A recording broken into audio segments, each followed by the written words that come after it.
그래서 그것을 통해서 많은 변화를 이루게 되었는데 우리가 잘 아는 초대교회에도 스데반 집사님도 그분이 뭐 많은 사람들을 만난 것도 아니고 많은 사람들을 대중적으로 집회를 하고 오래 살면서 많은 지역을 다니면서 복음을 전한 것도 아니죠. 그러나 이 스데반 집사님은 진실하게 또 복음을 전하고 희생했을 때에 그것을 통해서 이렇게 일어나는 그 영향은 그 무엇과도 비교할 수 없는 그런 영향을 끼쳤습니다.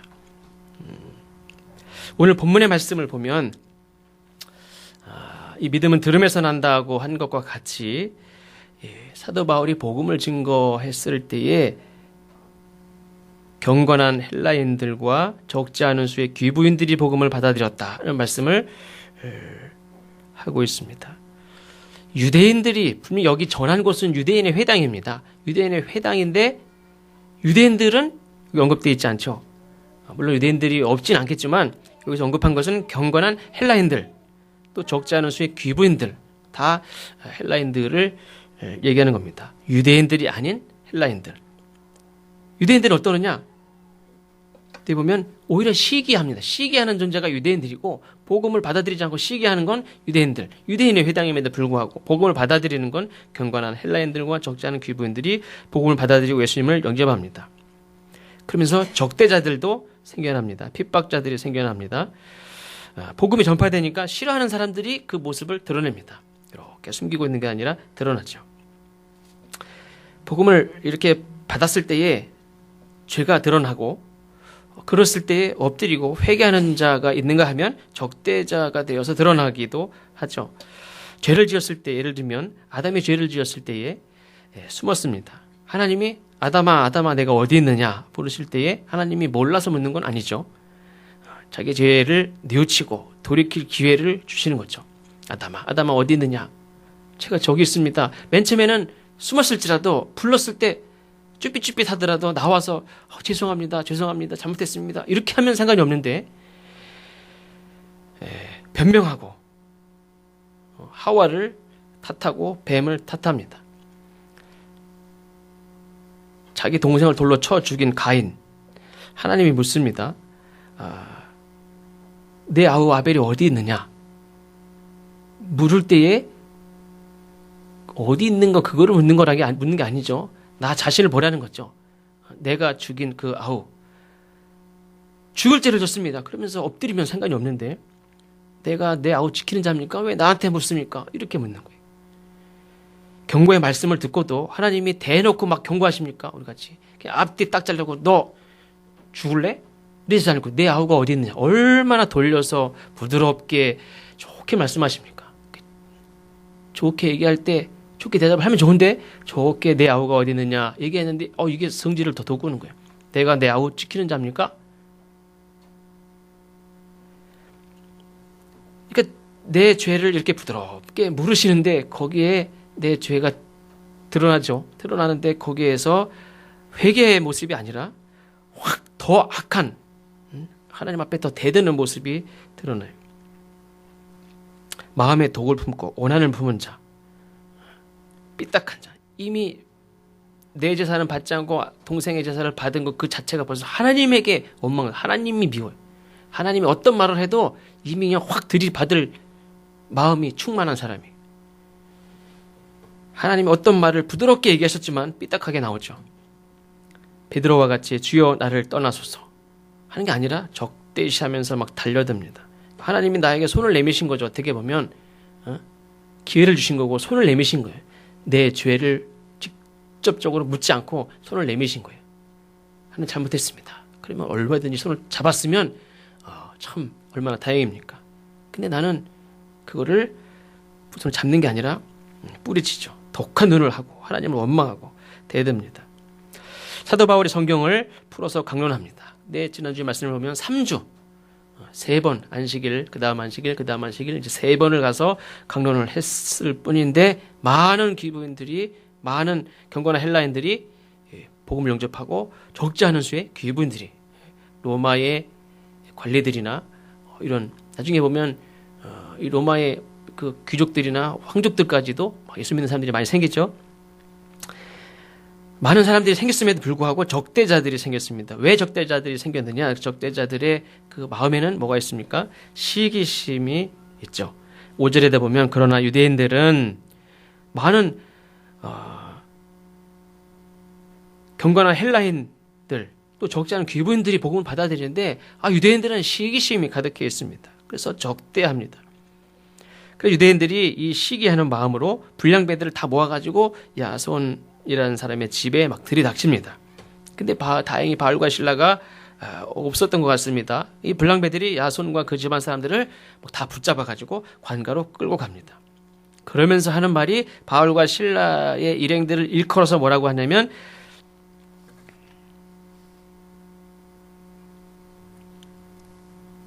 6절 중간에 보면 천하를 어지럽게 하던 이 사람들이라고 말을 합니다. 그런데 유대인들은 5절에 보면 5절 말씀을 공동번역으로 제가 읽어드립니다. 5절 말씀 이것을 시기한 유다인들은 거리에 불량배들을 모아 폭동을 일으켜 도시를 혼란 속에 빠뜨렸다. 그리고 바울로 일행을 찾아 민중 앞에 끌어내려고 야손의 집을 습격하였다. 도시를 혼란 속에 빠뜨리고 폭동을 일으킨 게 누굽니까? 바울을 잡으러 온 그 사람들이. 정작 세상을 어지럽게 하는 사람들이 누굽니까? 거리의 불량배들을 모아서 바울을 잡으려고 했던 유대인들이 성을 소란하게 한 사람들이.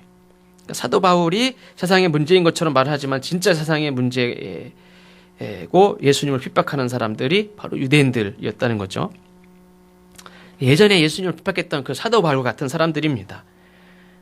자기네들은 사람들을 막 모아가지고 힘쓰는 사람들 모아가지고 막 온 도시를 집을 습격해서 막 뒤지고 잡아가고 난리가 나고 이런 일들이 아무렇지도 않은 것 같지만 세상을 뒤집어 놓는 건 그 사람들이었어요.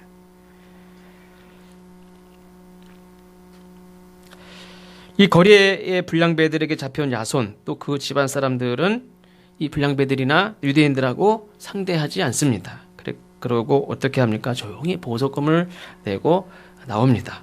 그러니까 다툼이 생겼을 때에 싸우지 않죠.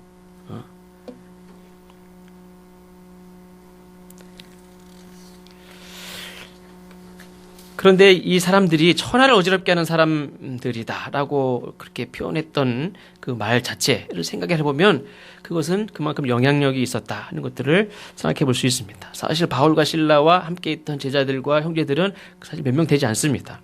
그러나 영향력은 천하를 어지럽게 할 정도라고 보여지는 거죠. 우리 성림교회 성도들도 그렇게 되었으면 좋겠습니다. 세상을 진짜 사회 문제를 일으키는 그런 사람들이 아니라 좋은 의미에서 천하를 그냥 들썩들썩하게 할 수 있는 그냥 흉악한 범죄가 돼가지고 들썩들썩하는 게 아니라 그런 사람이 있어? 그러면서 예전에 중국에는 그 10억이 넘는 사람들이 있으니까 어떤 소식이 있어도 그 사람들이 어떻게 다 알겠습니까? 근데 인터넷이 생긴 이후로는 중국도 어떤 사람이 한 명 선행을 한 사람이 있다 그러면 중국 사람들이 막 난리가 나죠. 전에도 보면 비가 쏟아지고 그런데 길거리에 이렇게 쓰러져 있는 어떤 사람 가서 우산을 이렇게 받쳐주고 있는 사진이 한번 나온 적이 있었죠. 그런 게 한번 뜨면 별 흉악하고 먹지도 못할 거 막 잡아먹고 무슨 흉흉한 소문이 도는 그런 중국 같은데도 그런 선행을 행하는 사람이 있다. 그런 것들이 갈급한 그런 시대고 그런 것들이 많은 사람들에게 알려지고 그런데 이 사도 바울이 전한 이 복음으로 인해서 세상이 막 그렇게 사람들이 반응이 굉장한 거죠. 또 영향력이 있었다는 겁니다. 근데 전한 복음의 핵심은 예수님이죠. 예수님. 어디 가든지 이 예수님이 전해지는 곳마다 공통된 사실이 있습니다. 뭐냐면 죄가 드러난다는 거예요. 우리 사람 속은 잘 모른다 그러죠. 열길물 속은 알아도 사람 속은 잘 모른다. 그 사람이 어떤 사람이 병이 있습니다. 그럼 이 질병이 그 사람에게 결정적인 문제인 것 같지만 어떤 경우에는 어떤 근심이라든지 거기에 어떤 죄라든지 어떤 문제로 인해서 이 병과 관련된 것들이 많이 있습니다. 그래서 절대적으로 그게 100% 다는 아니지만 죄 사함을 받게 되면서 몸도 또 그의 삶도 다 해결되고 변화되는 역사도 있습니다. 그래서 예수님이 전해지는 곳에는 반드시 죄가 드러나는데 죄가 드러나는 것이 나쁜 거냐? 그게 않죠.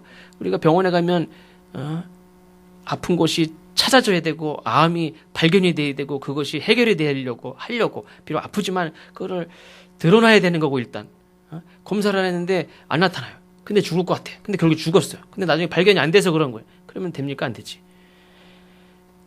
죄가 드러나는 게 우리의 삶에 가장 그게 충격이라고 할지라도 그거를 해결해 우리가 사는 거죠.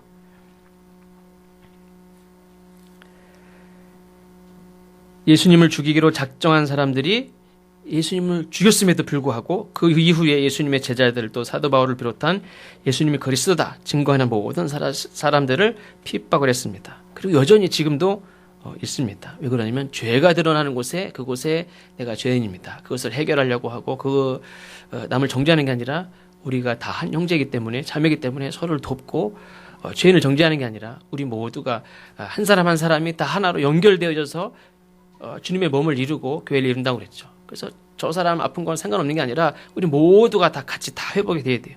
저 사람의 죄가 바로 내 죄고 내 죄가 우리 모두의 죄. 그래서 해결하기 위해서 하나님 앞에 함께 기도하고 또 우리가 저 사람의 육신이 아픈 것들을 놓고도 내 죄를 고백하고 병든 자를 위해서 기도하라고 그랬죠. 그러니까 이 모든 것이 다 연결이 되어 있습니다. 아무리 서로 사랑하고 마음으로 믿는다고 하더라도 이 고백이 참 중요합니다. 혹시 결혼하신 분들 중에서 당신 내가 영원히 사랑해 라는 고백을 하지 않고 결혼하신 분들 있습니까? 내가 보니까 결혼하자고 그러는 것 같아. 그래서 결혼하신 분들 없죠? 최소한 결혼식에서라도 고백을 하죠. 그래서 결혼식이 뭐 뷔페에 차려가지고 밥을 먹고 인사하고 그게 중요한 게 아니라 제일 중요한 건 주례자가 당신은 이 사람을 평생토록 사랑하며 병들거나 아프거나 아이가 들거나 사랑하며 곁에 있고 살겠습니까? 네! 라는 한마디를 듣자고 하는 거예요.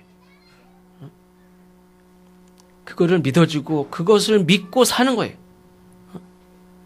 제가 전에도 말씀드렸죠. 세례, 예식, 가톨릭같이 많은 예식도 물론 중요합니다. 제일 중요한 건 예수님을 구주로 믿고 살겠습니까? 예. 예라는 말 한마디 하는 게 예수님은 그 예식 30분을 하든 1시간 하든 그게 중요한 게 아니라 예라는 말 그거 한마디를 기다리는 거예요. 예가 중요하지 않고 반지 끼는 게 중요합니까? 반지 끼는 게 중요한 게 아니라 반지도 물론 증표니까 이것도 이거 생각하면서 보면서 중요하죠. 근데 예라는 말 한마디 예라는 말이 안 떨어지면 결혼식이 성립이 되지가 않아요. 진행을 할 수가 없어요.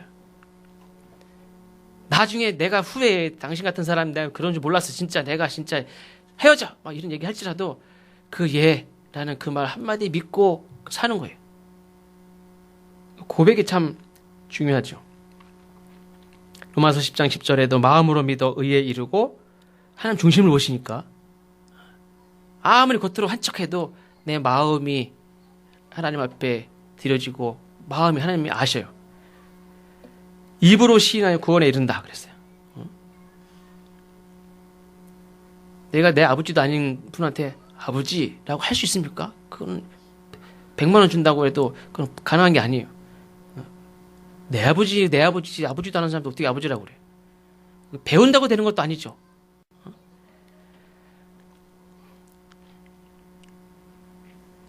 그 고백이라는 건 참 중요합니다. 마태복음 5장 37절에도 보니까 너희는 그저 예 할 것은 예 하고 아니요 할 것은 아니라 라고만 해라. 그 이상의 말은 악에서 나오는 것이다. 이렇게도 말씀을 했습니다. 그래서 내가 죄인이라는 걸 고백하는 게 중요하고 예수님이 주님이라는 것을 고백하는 게 중요해요. 마음으로만 아시죠? 그것도 중요한데 입으로도 고백을 해야 돼요. 누가 시킨다고 다 같이 한번 해보겠습니다. 그렇게 시킨다고 하는 거 말고 혼자 하나님 앞에 주님이라고 고백할 수 있는 거. 이게 참 중요해요. 마지막에도 말씀드리겠지만 이 당시에 왜 이 문제가 생겼습니까? 맨 마지막에 보면 이 고발하는 것 중에 하나가 뭐냐면 가이사 황제가 주님인데 이 사람들은 예수를 주님이라고 한다는 거예요, 지금. 주님이 두 분일 수 없죠. 나의 주님은 예수인데 이 사람들은 유대인이면서도 지금 황제는 한 분인데 이놈들이 예수를 주로 고백합니다. 이렇게 고발하고 있는 거예요. 이렇게 복음을 전한 자들이 큰 환난을 당했지만 환난을 당하고 세워진 이 데살로니가 교회는 이 데살로니가 1장에 보면은 얼마나 아름답고 훌륭한 교회가 되었는지 알 수 있습니다. 데살로니가 전서 1장 3절에 보면 사도 바울은 데살로니가 교회를 이렇게 기억하면서 말합니다. 너희의 믿음의 역사와 사랑의 수고와 우리 주 예수 그리스도에 대한 소망의 인내를 우리 하나님 아버지 앞에서 끊임없이 기억함이니. 또 6절에도 보면 너희는 많은 환난 가운데서 성령의 기쁨으로 말씀을 받아 우리와 주를 본받은 자가 되었으니 그러므로 너희가 마게도니아와 아가야에 있는 모든 믿는 자의 본이 되었느니라. 주의 말씀이 너희에게로부터 마게도니아와 아가야만 들릴 뿐 아니라 하나님을 향하는 너희의 믿음의 소문이 각처에 퍼졌으므로 우리는 아무 말도 할 것이 없노라. 칭찬만 다 하고 야 나이는 너한테 이제 특별히 할 말이 없어요. 칭찬하라 그러면 날이 새도록 할 수도 있어요. 뭐 고칠 거, 뭐 특별히 할 말이 없어요. 그렇게까지도 칭찬을 했습니다. 천하를 어지럽게 하는 것이 세상에 그렇게 흉악한 사회 문제를 일으키는 게 아니죠. 사회에 있어서는 안 될 그런 사람들을 그냥 갈등의 소굴로 몰아넣고 하는 게 그런 게 아니죠. 아까 맨 처음에 말씀드린 대로 샤프 선교사와 같은 선교사가 비록 3개월을 살다가 복음을 전했지만 그 부인이 그의 뜻을 이어받아서 그곳에서 평생을 사역을 할 때에 결국에는 그 보수적인 곳이 가장 복음화가 잘 되는 그런 지역이 됐던 것처럼 그럼 우리가 뭐 죽어야 되느냐? 꼭 그런 건 아니죠. 제가 선교사 두 분을 더 소개해 드리자면 혹시 찾으셨나요?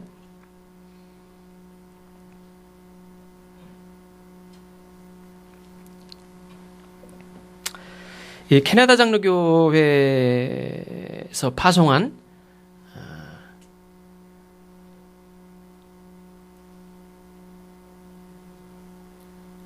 캐나다 장로교회에서 파송한 맥켄지 선교사인데 이분은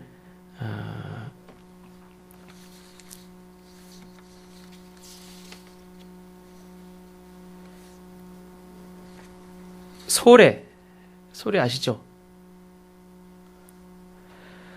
에서 토착민들과 여기 말고 저기 황해도 쪽 거기서 토착민들과 함께 살다가 거기서 교회도 건축하고 복음을 전하는데 많은 사람들이 실제로 그랬죠. 이 풍토병에 걸렸습니다. 우리나라도 이제 가끔 이렇게 뭐 동남아시아나 뭐 이런 데 갈 때는 예방 주사도 맞기도 하고 그런데 뭐 1900년 초 같은 경우에는 뭐 이렇게 질병에 노출이 많이 되었기 때문에 풍토병에 걸리게 됐습니다. 그래서 풍토병에 걸려서 막 고열에 시달리다가 정신까지 놓게 된 거예요. 아무 돌보는 사람들이 없는 상황에서 이렇게 자기가 가지고 있던 총으로 자살해서 죽었어요. 그래서 물론 자살에 대한 논란도 있지만 그래서 뭐 우울증이나 이런 분들에 대해서 자살에 대해서는 무조건 이렇게 얘기할 수가 없어요. 사실은요. 풍토병에 걸려서 고열에 시달려서 이렇게 정신 이상이 된 그런 상황에서 결국에는 총으로 쏴서 죽었어요. 근데 이 사건이 참 너무 안타깝죠. 지금은 그래도 이렇게 우울증이라든지 뭐 이런 것들 때문에 자살하는 사람들에 대해서 다시 제거하는 그런 그래도 생각하는 때가 됐지만 이 당시에는 자살은 무조건 지옥 가는 거예요. 있을 수도 없는 일이에요. 그러니까 많은 사람들이 얼마나 충격을 받았겠어요. 이렇게 파송한 선교부에서도 그렇고 아는 분들도 그렇고 얼마나 충격을 받았겠어요. 이거를 숨기고 싶죠. 근데 이게 다 드러났어요. 너무나 충격적인 거예요. 순교한 것보다 누구한테 맞아 죽거나 무슨 그것보다도 너무나 안타까운 거예요. 그 이후에 그게 오히려 그 선교에 대한 열정이나 이런 게 다 사그라들 것 같았는데 이 캐나다에 100여 명이 넘는 많은 청년들이 내가 저 조선에 가서 복음을 전하겠다. 그래서 이 선교사로 헌신하는 사람들이 훨씬 많아졌다. 오히려 더 많아진 거예요. 풍토병에 걸려서 저렇게 비참하게 죽는 것들을 보았음에도 불구하고 내가 그 뒤를 잇겠다. 그렇게 해서 막 선교사로 헌신하는 선교의 불이 이 캐나다 지역에 막 붙었습니다. 사실은 이제 1800년도 후반에 사실은 미국, 캐나다, 호주 이런 쪽에 굉장히 부흥의 불길이 막 일어나면서 전 세계로 선교사로 나가는 그런 사람들이 20대 초반 대학 졸업하거나 대학 중에 있는 이런 많은 사람들이 뭐 의사든 스크랜턴도 마찬가지로 의사지만 선교사로 파송을 해서 막 다 한 번도 가보지 못한 어디인지도 모르는 그곳으로 막 청년에 와가지고 결혼하고 아들들이 죽으면서도 선교사를 감당했던 사람들이 많이 있는데 그렇습니다. 이 호주 장로교회에서 파송한 데이비스라는 선교사에 말씀을 드리자면 이분은 제가 언제 말씀드린 적도 있어요. 1889년에 조선에 선교사로 왔는데 5개월 동안 어학 공부를 하고 1890년에 부산을 이제 선교지로 삼고 서울에서 이제 공부 딱 마치고 조선인 어학 선생님하고 짐꾼하고 수원, 공주 거쳐 충풍령을 넘어서 부산에 20날을 거쳐서 부산에 도착했다고 합니다. 근데 몸이 너무 약해진 거예요. 부산에 도착을 다 했는데 도착까지 며칠 되지 않아서 천연두에 걸려서 죽어요. 그러니까 조선에 와가지고 5개월 동안 한국말 겨우 열심히 배워가지고 이제 조선 가르치는 선생님하고 짐꾼하고 20일 동안 걸어서 부산에 도착해서 부산에서 선교사를 감당하려고 하는데 천연두에 걸려가지고 그냥 죽어버려요. 폐렴까지 걸려서 죽습니다. 그러니까 배를 타고 조선에 도착한 지 몇 개월 지나지도 않았죠. 선교지에 도착한 지 며칠 지나지도 않아요. 병에 걸렸는데 치료도 받아보지도 못하고 죽어요. 임종을 지켜보던 그 게일이라는 선교사가 이렇게 말합니다. 한시에 그는 아주 평온한 모습으로 숨을 거두었는데 마지막 순간까지 예수님에 대해 뭔가를 중얼거렸습니다. 이 소식이 호주 교회에 전해졌는데 많은 사람들이 절망하기에는커녕 호주 장로교의 모든 교회는 조선 선교에 대한 데이비스의 선교사의 꿈을 이루자. 그러니까 그 선교사가 말 한마디도 못 해보고 죽은 것을 많은 사람들이 안타까워하면서 그 꿈을 우리가 이루자 하면서 조선 선교에 대해서 대대적인 열정을 가지고 선교를 착수하고 이때 100여 명이 여기도 이제 100여 명의 청년들이 우리가 데이비스의 꿈을 이루겠다 하면서 선교사로 이렇게 헌신하는 일들이 있었다고 합니다.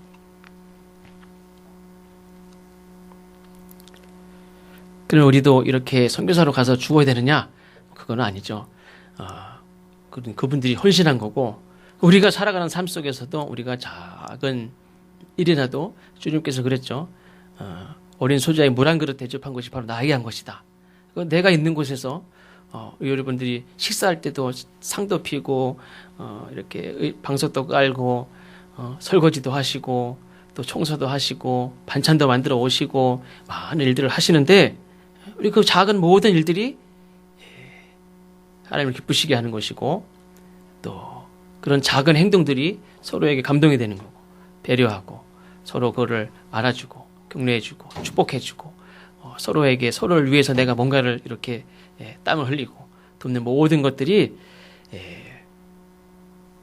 사실 천하를 어지럽히는 그런 귀하고 복된 행동이고 그런 삶인 줄로 믿습니다. 마지막으로 사진 거기 있나요? 제가 얼마 전에 그 용인의 용인 초등학교요. 어느 초등학교에 그 운동회가 있었어요. 운동회. 인터넷에서 보신 분들이 있는지 모르겠지만 운동회가 있었습니다.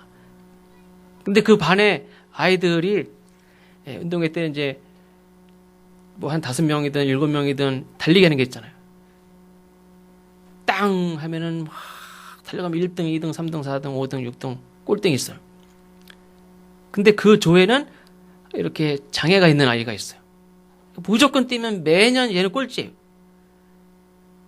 근데 땅 소리가 나면서 와 뛰는데 중간에 뛰다가 갑자기 애들이 다 쓰더래.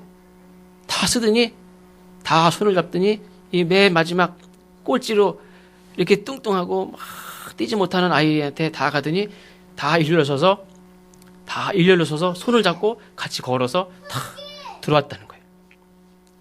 그래서 그게 인터넷에 탁 떠가지고 많은 사람들에게 감동이 됐어요. 세상의 사람들은 막 이기려고 막 뛰다가 앞에 있으면 밀치고라도 앞에 가는데 이 아이들은 매번 꼴등하는 이 아이가 마음에 걸린 거예요. 이 아이가 우리와 함께 이렇게 들어갈 수 있으면 얼마나 좋을까. 운동회라는 것이 주어졌으니까 어쩔 수 없이 뛰는 거죠. 어머니의 기쁨을 위해서, 선생님의 기쁨을 위해서, 우리 반의 기쁨을 위해서 상장을 받기 위해 뛰는데 세상은 나보고 뛰라고 그러지만 아이들은 작전을 짰다는 거예요. 땅 하고 뛰다가 뛰지 말자. 뛰지 말고 우리 같이 얘랑 손잡고 들어가자. 그래서 몇몇이 짰다는 거예요. 그냥 즉흥적으로 이루어진 게 아니라 같이 뛰자. 가지고 맨 옆에 있는 아이를 손을 붙잡고 같이 들어갔다는 거예요. 이 아이가 이렇게 막 울고 있는 그 아버지가 인터뷰한 것도 기사가 있는데, 그래서 어른들은 그냥 뛰라면 뛰는 줄 알고 뛰라고 그러니까 뛰어야 되는 세상이니까 일단 1등이나 해보고자. 일단 해보고 나중에 몰라. 그렇지만 이 아이들은 뛰라고 그런다고 뛰지 않고 서서 아이들 손잡고 다 같이 들어갔어요. 많은 사람들이 감동을 받고 세상에 우리 아이들이 세상의 교육은 그렇지만 이 아이들은 또 스스로 이렇게 같이 가려고 하는 그런 아이들이 있구나. 그래서 많은 사람들의 마음을 이렇게 움직였어요. 이것도 저는 천하를 이렇게 어지럽게 하는, 좋은 의미의 어지럽게 하는 그런 하나의 사건이 아닌가 그렇게 생각을 합니다. 그들의 마음에 우리는 일단 뛰고 보자. 나중 일단 1등하고 봐야지. 뭔 소리야 지금. 그게 아니라 같이 가면 어떻습니까? 우리가 좋은 의미에서 정말로 천하를 어지럽게 할 만한 많은 사람들에게 감동이 되는, 꼭 많은 사람들이 아니어도 상관은 없죠. 내 아내에게, 남편이나 가족에게, 이웃에게, 우리 성도들에게 작은 감동이라도 나비 효과라는 게 있죠. 태풍이 어떻게 생깁니까? 나비가 한번 펄럭 그랬는데 그게 영향이 돼서 결국에는 태풍이 된대요. 우리의 작은 행동이 천하를 어지럽게 할 만한 그런 귀한 행동이고 말이 될 줄로 믿습니다. 기도하겠습니다. 하나님, 어린 소자에게 한 것이 주님께 한 것이라고 하신 말씀처럼 우리가 어떤 의도적인 건 아니지만 늘 주님 앞에 믿음으로 살고 진실하게 주님이라면 어떻게 하셨을까, 그 답에 합당하게 살아가는